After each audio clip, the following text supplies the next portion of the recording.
before you get that one job, you might get 50 rejections. I think it would be fair to say that movie industry is the most competitive industry in the world. It can be very, very tough because, you know, you can get 1 or 2 jobs and then you have to work for a year.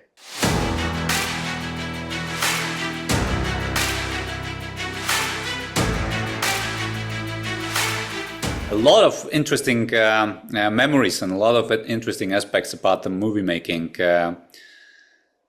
Very much indeed. Very much indeed. But I always remind people it's never a straight line. Same with any aspect of life. In martial arts, as an athlete, ups and downs. But overall, you keep moving forwards. You're moving in the right direction. Certainly, lots of great memories. Lots of great memories to talk over, and certainly a lot of good things to look forward to as well.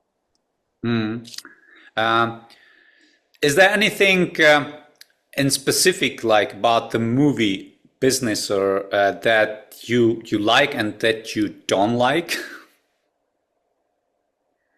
I think it would be fair to say that movie industry is the most competitive industry in the world. When it comes to actors, you get more unemployed actors. So every time I was on a film set and worked, I felt a blessing. I felt a blessing that I'm working. I'm not twiddling my thumbs and chasing the rainbows.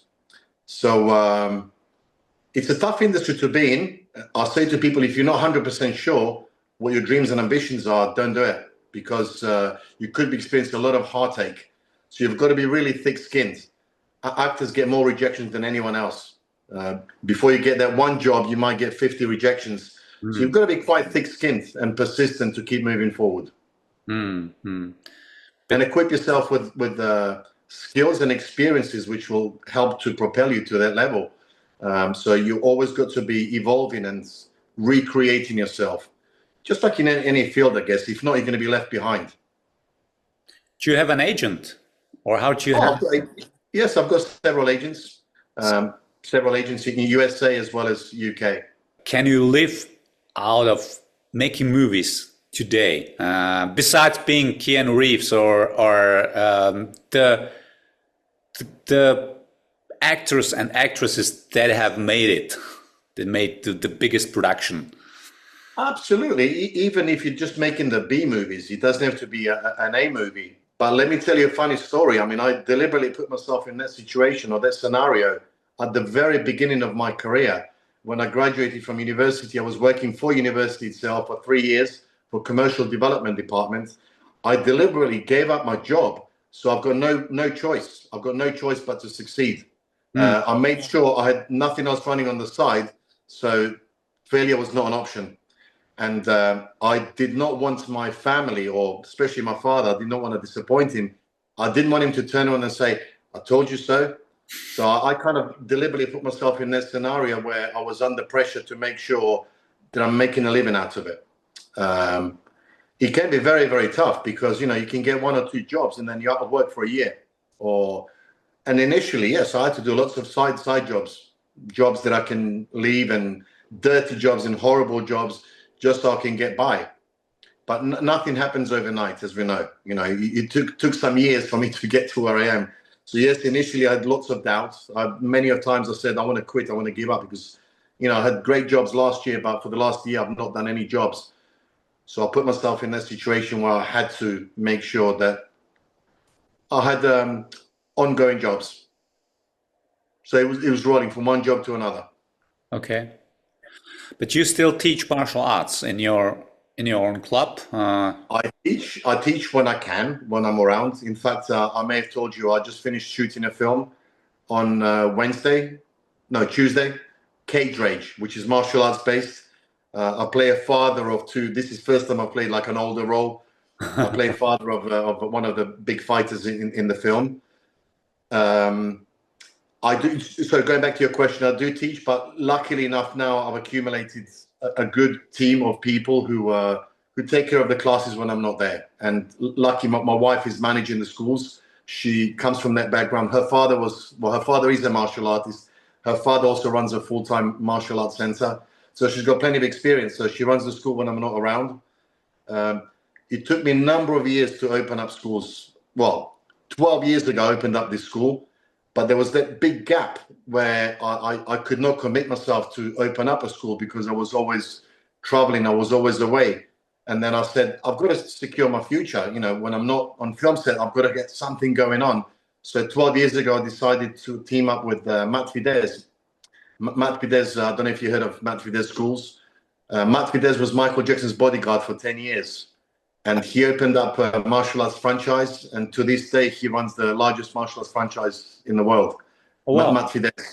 So I partnered up with him for 3 years, got the experience, learned everything about the trade.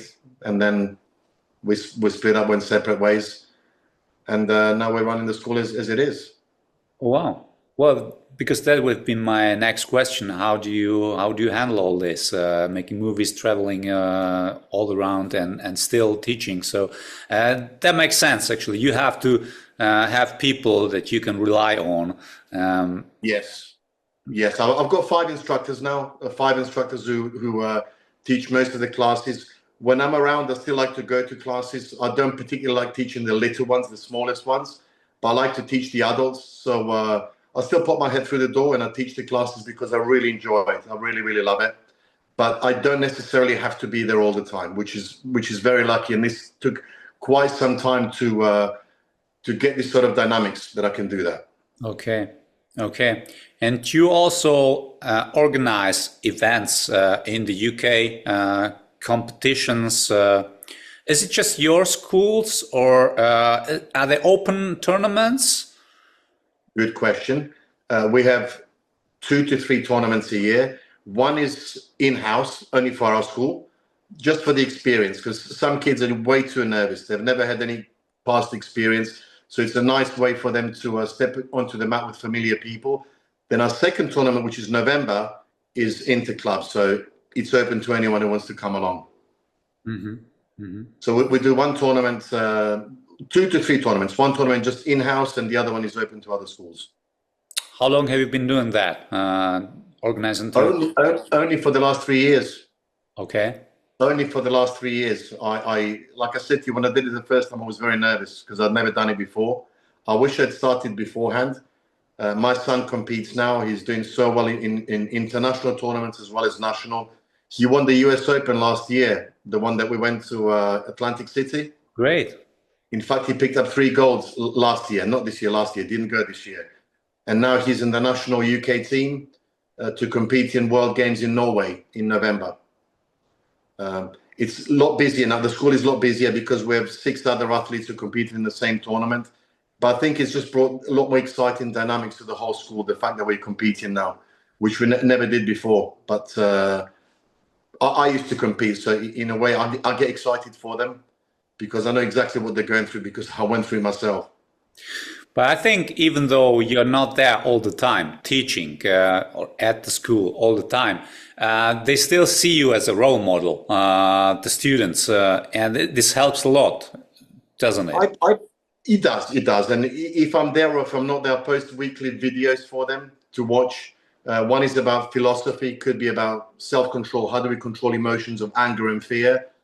And the other 2 videos will be technical. So we'll show them some physical things, how to perform, how to do well in tournaments or grading or whatever the curriculum is whatever stage of curriculum we're at. So I still post videos every week. I get excited. They're very short videos, 2 to 3 minutes long, just to plant a bit of a seed in their minds to explore and improve themselves. So I do stay in touch with them all the time. But I've got a class I'm attending tonight because I've been away for the last 2 weeks because I was filming. So I'm attending the class tonight and tomorrow as well. Okay. Well, so I've seen some of your videos, the ones that are open to anybody. I understand you also make videos just for your students, probably, just for your school. Yes. The ones I've seen, I also realized that you think about the mental side of training and life a lot. You're a very, very thoughtful guy, which many fans of yours maybe wouldn't expect because they see you as the bad guy or in the movies, the huge muscle up guy. But you're quite different in real life. You know, I think you might have heard of the saying, tough times create strong men. Oh, yes. And strong men create good times. Good times create weak men. And weak men create horrible times. And I think to a large extent, because I teach kids, I see kids are not very resilient nowadays. They're constantly on their mobile phones. Their brain is so fragmented. They can't hold much information either. Emotionally, they're quite weak. They can't focus or concentrate for a prolonged period of time. Our classes for the little ones are 45 minutes, only 1 hour for the rest of them, because they just cannot focus or function for longer than that. So I think the resilience is such a crucial part of everyday living, not just martial arts. So building up that resilience is crucially important. And I do the same thing for my son. And I think it will be fair to say that all mothers are very protective. They want to look after their kids and do everything for them. But I said to my wife, you're not doing many favors. If you do everything for him, you're not doing any favors. I want him to become resilient and strong and tough. And 2 years ago, we went to Croatia on holiday. And after the holiday, I had 2 films I had to do in California. So I couldn't indulge in any food. I had to train every day. So it was a bit of a tough holiday. So I'd wake up 6 a.m., go for my run, do the workout, then plunge in the sea for a swim. So I said to my wife, can I take our son with us? Oh, no, let him sleep. He's on holiday. So first day I woke him up. I said, Scarlett, do you want to come training with me? He said, yeah, I'll come. And after that, every day he was with me. And I thought, that's it. This is what resilience is. Don't make it too easy for them. Because we all know if we're too much in the comfort zone, kills our dreams. Comfort zone kills our development and our growth. So it's very important to be outside the comfort zone every now and then, because that's where we grow. That's where we change. That's awesome. That's awesome. And it's nothing much to add. You're right. We are at the point where we create the weak, and the weak create the bad times. And I hope this will turn around quite fast, because we need it. And I think the martial arts are very helpful in today's society. I know many examples of great trainers, mentors that push their students through martial arts or any kind of physical activity. And I really thank you for saying that. It's very important. But also another thing I've done is I've said to all my students, going past the green belt, you have to attend the tournament. Because if you're too scared, that means you're not developing your courage. You can have the greatest skills in the world, but if you're too afraid to use it, it becomes useless. So I say to them, if you go to a tournament, it's a controlled environment. You've got gloves, you've got rules. You have to expose yourself to that, because that is much easier than being punched in the face on the street or being attacked. So I made it compulsory. You have to attend the tournaments past the green belt if you want to make progress, because this is not just about physical development and developing your skills, but it's about becoming more courageous, facing up to your fears and doing it anyway, because the definition of courage is you feel the fear, but you do it anyway. And a lot of the time we do feel fear, but you've got to go ahead and do it. So in your school, they have to, when they want to go past the green belt, they have to attend the tournament, even if it's your tournament indoor. Yes, I mean, this is something we introduced very, very recently. As I said, I've only been running tournaments for the last 3 years, but I noticed those kids who compete, they have improved and evolved so much from the tournament, because they've had the experience of striking as well as being struck. And they've really surpassed most of the other students. So I said, you guys have to catch up, become more resilient, before mentally sharp and focused. So therefore, do go to the tournament. Do go. It's a controlled environment, because it's going to make you emotionally tougher. Well, and it's also courageous from you, because some of them may drop out. And, these days, most instructors, most school owners, they're all about money. Not you, obviously, but you want to keep the best and to make the best out of them. But also I want to be true to the martial arts. I really want to be true to what I'm preaching. I would like to be true to it. So of course, I mean, I understand completely the benefits of exposing yourselves to competition. Competition may not be realistic as a street fight, but nevertheless, you're going to overcome your nerves. You're going to learn how to control those emotions. And we always talk about the two major emotions to control is anger and fear, because when we're angry or afraid, we make wrong decisions. We say wrong things. Especially we hurt the most loved ones. So when you can learn to control those two emotions, you become master of yourself. Okay. So what's next for you besides the Czech Republic? I'll be completely honest. I don't like to talk too much about the future, not unless I sign the contract. I've just finished a film called Cage Rage, which was so much fun. Really enjoyed the script. It had a bit of a humor to it as well. That was really fun filming. It was all based in UK, in Kent. I finished filming on Tuesday, so that's done and dusted. We've got one more tournament to attend next week. I'm not organising it, it's somebody else's. London Open. We've got 36 of our own students competing there. So we're going to go there next week. And then I'm looking forward to my trip to Croatia. I'll be there for almost a month. Just relaxing, taking it easy. It's been such a busy last 4 or 5 months. Looking forward to just unwinding with the family. And then literally 10 days after I come back, I'm coming to Czech Republic to see you. Okay, so I hope you come back relaxed and you can enjoy the weekend in the Czech Republic. Well, first of all, thank you. It's been a real pleasure to be talking to you, and thank you. Some really interesting topics. I think we could spend much more time talking, but we don't have it. So we talk. Hopefully, we have some time in September in the Of course, absolutely. Just to end up this nice session. Your thoughts about the event from what you've seen or heard about it by now? Well, I can clearly see from talking to you and having met you in January, you're very passionate in what you do. And when I sense this from people, they're very passionate. Even film directors, when they're passionate and driven, that catches my attention. And you've got incredible drive and passion in what you do. That's undoubtable.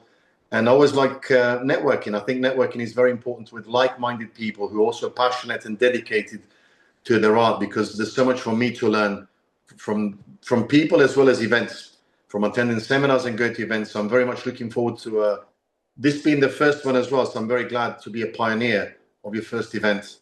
Hopefully it will be not the last one, but...